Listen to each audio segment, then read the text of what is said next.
Hello Angels, this is Executive Chef Hugo Miranda. We're doing a little demonstration today on this beautiful prime rib from Newport Meat. First, what I'm going to do, I'm going to use a knife, right? Give it a little slice, open it up, and what I like to use half a sheet pan on the bottom of it so the blood drippings does not hit on my cutting board, so there's no such thing as cross-contamination.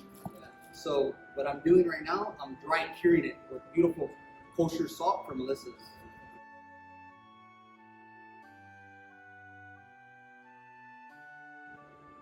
And on the side,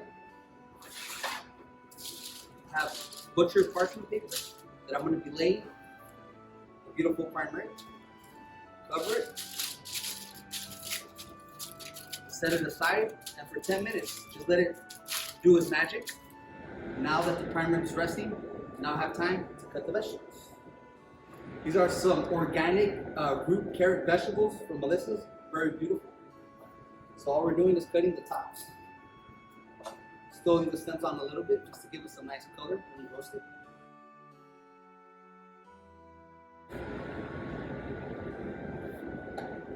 We got also these beautiful pea-wheat Dutch potatoes, also coming from Melissa. So Dutch potatoes are a lot more creamier, more rich, so they hold a lot more butter, right? More of a heavier roast content, but like I said, more creamier as a potato. And we also have these beautiful Cipolline onions, also from Melissa's. I roast these with the skin on, and we'll peel them off after the roast, and I'll show you guys that later on. Here I got a nice small little bowl, just to toss my root vegetables.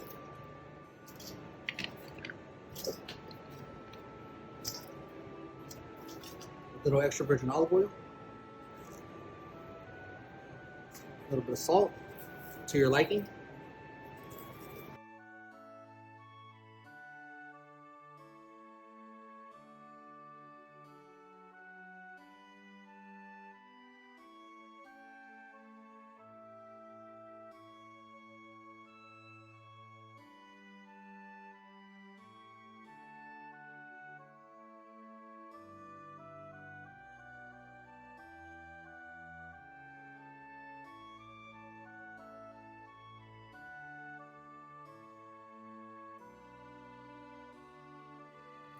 And you bring it over here.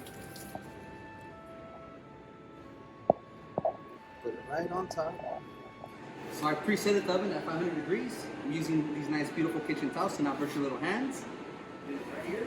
What you like to do is put it right in the center so it can cook evenly all around. So 10 minutes passed already. So we're taking the prime rib out. Nice, beautiful color from the high heat. What we're doing here now, let it sit for about 5 minutes. We change the temperature on the oven to 320. And now the next step is we're going to cook it at 320. Now we're letting it sit. We're going to change the temperature to the oven to 320. We're going to cook it for about 20 to 30 minutes. But the internal temperature that I'm going to be looking for to get a mid-rare is at 140. So the prime rib is well rested. So now we're going to put it back in the oven at 320 for about 20 to 30 minutes. So this beautiful oven has this nice little probe. You guys probably have a thermometer at home.